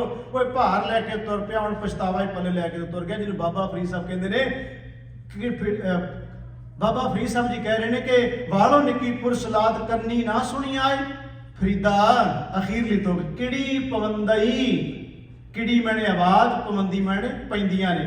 ਹੁਣ ਆਵਾਜ਼ਾਂ ਕਿੰਨੀਆਂ ਪੈ ਰਹੀਆਂ ਨੇ ਅੱਜ ਦੀਆਂ ਆਵਾਜ਼ਾਂ ਇੰਨੀਆਂ ਕਿਆ ਕੋਈ ਬੰਦਾ ਮੁਨਕਰ ਨਹੀਂ ਹੋ ਸਕਦਾ ਜਿਹੜਾ ਕਵੇ ਵੀ ਮੈਨੂੰ ਨਹੀਂ ਸਮਝ ਲੱਗਦੀ, ਮੈਂ ਤਾਂ ਬਿਲਕੁਲ ਕੋਰਾ ਹਾਂ, ਝੂਠ ਬੋਲਦਾ ਹੋ। ਹਰ ਅਨਪੜ੍ਹ ਬੰਦੇ ਕੋਲੇ ਵੀ ਮੋਬਾਈਲ ਹੈ, ਜਿਹੜਾ ਕੂੜਾ ਵੀ ਨਹੀਂ ਜਾਣਦਾ ਉਹਦੇ ਕੋਲੇ ਵੀ ਮੋਬਾਈਲ ਹੈ, ਤੇ ਦੁਨੀਆ ਦੀ ਹਰ ਚੀਜ਼ ਉਸ ਬੰਦੇ ਨੂੰ ਪੁੱਛ ਲਓ ਕੱਢ ਕੇ ਤੁਹਾਡੇ ਸਾਹਮਣੇ ਰੱਖ ਦੇਗਾ। 2 ਮਿੰਟਾਂ ਸਾਰਾ ਕੁਝ। ਫੇਸਬੁੱਕ ਕਿਵੇਂ ਚਲਾਉਣੀ ਹੈ, YouTube ਕਿਵੇਂ ਚਲਾਉਣਾ, ਆ ਟਿਕਟੌਕ ਕਿਵੇਂ ਚਲਾਉਣੇ, ਮੈਂ ਨਹੀਂ ਚਲਾਉਂਦਾ। ਹਾਂ ਠੀਕ ਹੈ, ਫੇਸਬੁੱਕ ਦੇ ਜਿਹੜਾ ਕਿਉਂਕਿ ਇਹ ਚੀਜ਼ਾਂ ਜਿਹੜੀਆਂ ਨੇ ਇਹਦੇ ਵਿੱਚ ਚੰਗੀਆਂ ਚੀਜ਼ਾਂ ਵੀ ਨੇ, ਕਿਸੇ ਦੂਰ ਬੈਠਾ ਬੰਦਾ ਉਹਦੇ ਨਾਲ ਸਾਡੀ ਰਾਬਤਾ ਕਾਇਮ ਹੋ ਜਾਂਦਾ ਹੈ। YouTube ਦੇ ਰਾਹੀਂ ਆ ਜਿਹੜਾ ਕਥਾ ਹੁੰਦੀ ਹੈ, ਕਈ ਵੀਰ ਪੁੱਛਦੇ ਚਲੋ ਗੱਲ ਕੁਦਰਤੀ ਵਿੱਚ ਆ ਗਈ, ਇਹਦੀ ਰਿਕਾਰਡ ਹੁੰਦੀ ਹੈ, ਮੈਂ YouTube ਤੇ ਪਾ ਦੇਣਾ। ਬੜਿਆਂ ਵੀਰਾਂ ਨੇ ਪੁੱਛਿਆ ਵੀ ਜਿਹੜਾ ਤੁਸੀਂ 9ਵੇਂ ਪਾਤਸ਼ਾਹ ਦੇ ਸ਼ਲੋਕ ਜਿਹੜੇ ਆ ਵੀ ਸੁਣਨੇ ਹੋਣ, ਅਸੀਂ ਬਾਹਰ ਸਕਰੀਨ ਤੇ ਲਿਖ ਕੇ ਲਾ ਦਿੱਤਾ ਹੈ। ਇਸ ਵਾਸਤੇ ਨਹੀਂ ਕੀਤਾ, ਮੈਂ ਖਿਮਾ ਮੰਗ ਲਵਾਂ ਤੁਹਾਡੇ ਕੋਲੋਂ ਕਿ ਮੈਂ ਕੋਈ ਆਪਣੀ ਉਹਦੀ ਮਸ਼ਹੂਰੀ ਕਰਾਉਣੀ, ਕਿਉਂਕਿ ਬਾਰ-ਬਾਰ ਪੁੱਛਦੇ ਫਿਰ ਕੱਲੇ ਨੂੰ ਦੱਸਣਾ ਔਖਾ ਹੋ ਜਾਂਦਾ। ਜਿਹਦਾ ਜੀ ਕਰੇ, ਮੈਂ ਕੁਝ ਨਹੀਂ ਕਹਿੰਦਾ ਵੀ ਮੇਰੀ ਕਥਾ ਸੁਣੋ, ਜੇ ਕਿਸੇ ਦਾ ਜੀ ਕਰੇ ਤਾਂ ਤੁਸੀਂ ਉਹ ਉੱਥੇ ਲਿਖਿਆ ਹੋਇਆ ਸਕਰੀਨ ਦੇ ਉੱਤੇ ਉੱਥੇ ਉਹ ਜਾ ਕੇ ਪਾ ਕੇ ਨਾਮ ਭਰ ਲਿਓ। ਜੇ ਤੁਹਾਨੂੰ ਚਾਹ ਹੋਵੇ ਤਾਂ ਸੁਣ ਲਿਓ, ਮੇਰੇ ਕਹਿਣ ਤੇ ਨਾ ਸੁਣੇ, ਬਾਬੇ ਨੇ ਕਿਹਾ ਤਾਂ ਸੁਣਨਾ, ਜੀ ਕਰੇ ਤੇ ਤਾਂ ਮੈਂ ਜਿਹੜੀ ਬੇਨਤੀ ਕਰਨ ਲੱਗਿਆ। ਇਹ ਤਾਂ ਕਹਿਣ ਲੱਗਾ ਸੀ ਵੀ ਚੀਜ਼ਾਂ ਬੜੇ ਫਾਇਦੇ ਵਾਲੀਆਂ ਨੇ, ਬੜਾ ਇਹਦੇ ਨਾਲ ਹੀ ਸਾਨੂੰ ਪਤਾ ਵੀ ਲੱਗਦਾ ਨਾ, ਪਰ ਇਹਦੇ ਰਾਹੀਂ ਜੇ ਮੈਂ ਗੱਲ ਕਰਨ ਲੱਗਾ ਸੀ ਵੀ ਆਵਾਜ਼ਾਂ ਪੈ ਰਹੀਆਂ ਨੇ, ਉੱਥੋਂ ਮੇਰੀ ਗੱਲ ਇੱਧਰ ਨੂੰ ਆ ਗਈ ਸੀ। ਕਿਹੜਾ ਬੰਦਾ ਜਿਹਦੇ ਕੋਲੇ ਮੋਬਾਈਲ ਨਹੀਂ ਤੇ ਦੁਨੀਆ ਦੀ ਕਿਹੜੀ ਚੀਜ਼ ਬੰਦਾ ਨਹੀਂ ਸੁਣ ਸਕਦਾ। ਹਰ ਵੱਡੇ ਵਿਦਵਾਨਾਂ ਦੀਆਂ ਕਥਾ ਇਹਦੇ ਵਿੱਚ ਪਈਆਂ ਹੋਈਆਂ ਨੇ, ਹਰ ਵੱਡੇ ਵਿਦਵਾਨਾਂ ਦੇ ਬੋਲ ਇਹਦੇ ਵਿੱਚ ਪਏ ਹੋਏ ਨੇ, ਇਹਦੇ ਵਿੱਚ ਕਿਤਾਬਾਂ ਪਈਆਂ ਹੋਈਆਂ ਨੇ, ਦੁਨੀਆ ਦੇ ਹਰ ਧਰਮ ਗ੍ਰੰਥ ਦੇ ਵਿੱਚ ਕਿਤਾਬਾਂ ਬੜੇ ਵਿਦਵਾਨਾਂ ਦੀ ਲਿਖਤਾਂ ਪਈਆਂ ਹੋਈਆਂ ਨੇ। ਕਿਹੜਾ ਬੰਦਾ ਕਹਿ ਸਕਦਾ ਵੀ ਮੈਂ ਤਾਂ ਕੋਰਾ ਜੀ, ਕਿਹੜੀ ਪਾਬੰਦੀ, ਮੈਨੂੰ ਤਾਂ ਨਹੀਂ ਕੋਈ ਆਵਾਜ਼ ਸੁਣਦੀ। ਇਹ ਠੀਕ ਹੈ ਕਿ ਬੋਲੇ ਅਸੀਂ ਬਣ ਗਏ ਆ, ਸਾਨੂੰ ਸੁਣਦੀਆਂ ਨਹੀਂ ਆਵਾਜ਼ਾਂ, ਉਹ ਜ਼ਰੂਰ ਸੁਣ ਜਾਂਦੀਆਂ ਨੇ। ਜਿਨ੍ਹਾਂ ਦਾ ਫਾਇਦਾ ਕੋਈ ਨਹੀਂ ਹੋਣਾ ਉਹ ਬੰਦਾ ਜ਼ਰੂਰ ਸੁਣ ਲੈਂਦਾ ਹੈ। ਮੈਂ ਹੈਰਾਨ ਹੁੰਦਾ ਹੈ, ਚਲੋ ਗੱਲ ਕੁਦਰਤੀ ਵਿੱਚੋਂ ਨਿਕਲ ਆਉਂਦੀ ਹੈ। ਅੱਜ ਸਾਡੀ ਹਾਲਤ ਇਹ ਬਣ ਗਈ ਹੈ, ਗੁਰਦੁਆਰੇ ਵੀ ਆ ਕੇ ਕੁਝ ਹੋਣ ਲੱਗ ਪਿਆ ਹੈ। ਆ ਕੈਨੇਡਾ ਦੀ ਇੱਕ ਵੀਡੀਓ ਪਾਈ, ਇੱਕ ਬੱਚੀ ਉੱਥੇ ਆਈ, ਚਲੋ ਮੈਂ ਗੱਲ ਵੈਸੇ ਕਰਨ ਲੱਗਾ, ਉਹ ਕੋਈ ਰੋਟੀ ਤੋਂ ਗੱਲ ਹੋਈ, ਪਤਾ ਨਹੀਂ ਕੀ ਹੋਇਆ, ਉਹਨੂੰ ਸਟੂਡੈਂਟ ਸੀ, ਪ੍ਰਸ਼ਾਦਾ ਮਿਲਿਆ, ਕਿਸੇ ਨੇ ਟੋਕਿਆ, ਕੁਝ ਵੀ ਹੋਇਆ।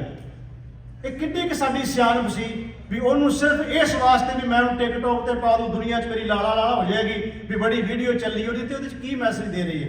ਉਹਦੇ ਮਾਂ-ਬਾਪ ਨੇ ਝਿੜਕਾਂ ਨਾ ਪਾਈਆਂ ਹੋਣਗੀਆਂ ਵੀ ਤੂੰ ਤੈਨੂੰ ਪੜ੍ਹਨ ਘੱਲਿਆ ਕਿ ਤੈਨੂੰ ਉੱਥੇ ਰੋਟੀਆਂ ਖਾਣ ਘੱਲਿਆ ਗੁਰਦੁਆਰੇ, ਵੀ ਜੇ ਨਹੀਂ ਮਿਲੀਆਂ ਦੋ ਤੇ ਕੀ ਹੋ ਗਿਆ, ਆਪ ਲਾ ਲਾ ਉੱਥੇ ਘਰੇ।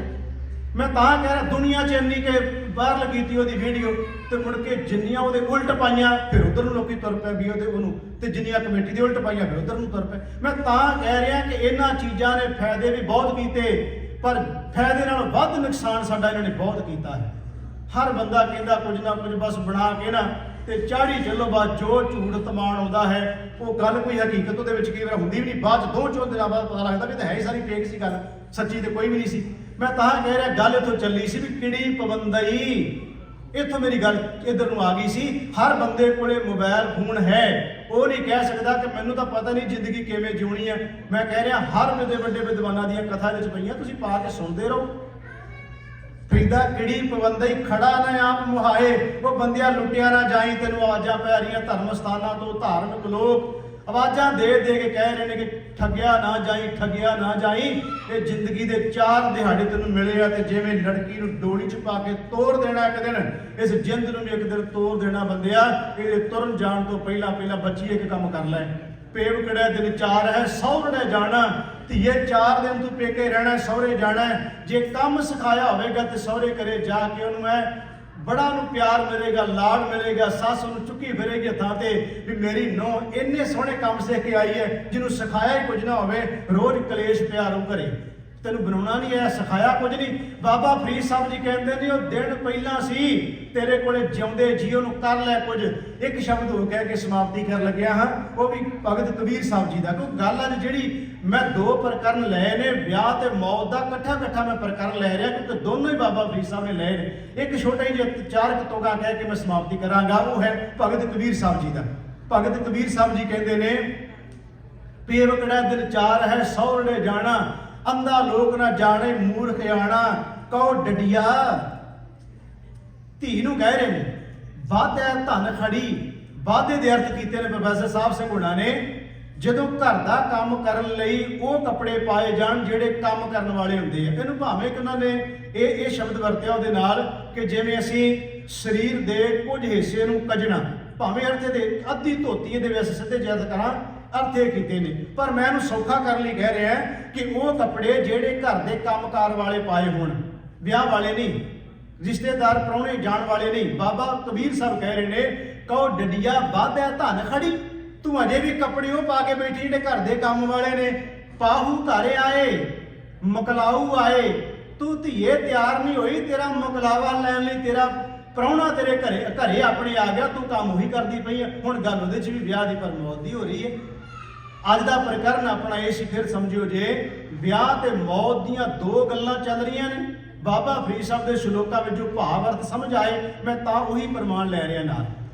ਬਾਬਾ ਕਬੀਰ ਸਾਹਿਬ ਜੀ ਕਹਿ ਰਹੇ ਨੇ ਕਿ ਪਾਹੂ ਘਰ ਆਏ, ਮੁਕਲਾਊ ਆਏ, ਧੀਏ ਤੇਰਾ ਮੁਕਲਾਵਾ ਲੈਣ ਵਾਸਤੇ ਪ੍ਰਾਹੁਣਾ ਘਰੇ ਆ ਗਿਆ, ਤੂੰ ਤਿਆਰ ਕਿਉਂ ਨਹੀਂ ਹੋ ਰਹੀ? ਭਗਤ ਕਬੀਰ ਸਾਹਿਬ ਕਹਿੰਦੇ ਮੌਤ ਰੂਪੀ ਲਾੜਾ ਆ ਗਿਆ ਜਿੰਦੇ, ਤੂੰ ਕਿੱਧਰ ਅਜੇ ਲੱਗੀ ਪਈਆਂ, ਤਿਆਰ ਕਿਉਂ ਨਹੀਂ ਹੁੰਦੀ? ਤੇ ਤਿਆਰ ਹੋ, ਤੈਨੂੰ ਲੈਣ ਵਾਸਤੇ ਆ ਗਿਆ। ਉਹਨੇ ਆਵਾਜ਼ ਮਾਰੀ ਤੇ ਤੁਰ ਪੈਣਾ। ਖੈਰ ਸਤਿਗੁਰੂ ਮਹਾਰਾਜ ਜੀ ਅੱਜ ਕਿਰਪਾ ਕੀਤੀ, ਬਾਬਾ ਫਰੀਦ ਸਾਹਿਬ ਦੇ ਪਹਿਲੇ ਸ਼ਲੋਕ ਦੀ ਅਸੀਂ ਅੱਜ ਵਿਆਖਿਆ ਕੀਤੀ। ਅਖੀਰਲੀਆਂ ਤੁਕਾਂ ਫਰੀਦਾ ਕਿਹੜੀ ਪਾਬੰਦੀ, ਖੜਾ ਨਾ ਆਪ ਮੁਹਾਏ। हे ਫਰੀਦਾ ਲੁੱਟਿਆ ਨਾ ਜਾਈ, ਠੱਗਿਆ ਨਾ। ਸਾਨੂੰ ਕਹਿ ਰਿਹਾ ਅਖੀਰਲੀ ਤੁਕ ਸਾਡੇ ਵਾਸਤੇ ਹੈ ਕਿ ਅਸੀਂ ਠੱਗੇ ਨਾ ਜਾਈਏ, ਲੁੱਟੇ ਨਾ ਜਾਈਏ। ਆਵਾਜ਼ਾਂ ਪੈ ਰਹੀਆਂ ਗੁਰੂ ਗ੍ਰੰਥ ਸਾਹਿਬ ਦੀ ਬਾਣੀ ਦੀਆਂ, ਉਹ ਆਵਾਜ਼ਾਂ ਨੂੰ ਕੰਨਾਂ ਵਿੱਚ ਰਾਹੀਂ ਸੁਣ ਕੇ ਪਰਮਾਤਮਾ ਵਾਹਿਗੁਰੂ ਦੀ ਕਿਰਪਾ ਨਾਲ ਅਸੀਂ ਆਪਣੀ ਜਿੰਦ ਨੂੰ ਪ੍ਰਭੂ ਪਰਮਾਤਮਾ ਵਾਲੇ ਪਾਸੇ ਲਾਉਣ ਦਾ ਯਤਨ ਕਰੀਏ, ਉਪਰਾਲਾ ਕਰੀਏ। ਸਤਿਗੁਰੂ ਕਿਰਪਾ ਕਰਨ, ਗਰੀਬ ਨਿਵਾਸ ਸੱਚੇ ਪਾਤਸ਼ਾਹ ਮਹਾਰਾਜ ਜੀ। ਸ਼ਬਦ ਦੀ ਵਿਚਾਰ ਕਰਦੇ ਆ, ਮੇਰੇ ਕੋਲੋਂ ਬੇਅੰਤ ਭੁੱਲਾਂ ਹੋ ਗਈਆਂ। ਸਤਿਗੁਰੂ ਜੀ ਦੇ ਸਾਧ ਸੰਗਤ ਬਖਸ਼ਣਯੋਗ ਹੈ, ਭੁੱਲ ਚੁੱਕ ਦੀ ਖਿਮਾ ਦਿੰਦੇ ਹੋਏ ਪਿਆਰ ਸਹਿਤ ਫਤਿਹ ਬੁਲਾਓ ਜੀ। ਵਾਹਿਗੁਰੂ ਜੀ ਕਾ ਖਾਲਸਾ, ਵਾਹਿਗੁਰੂ ਜੀ ਕੀ ਫਤਿਹ।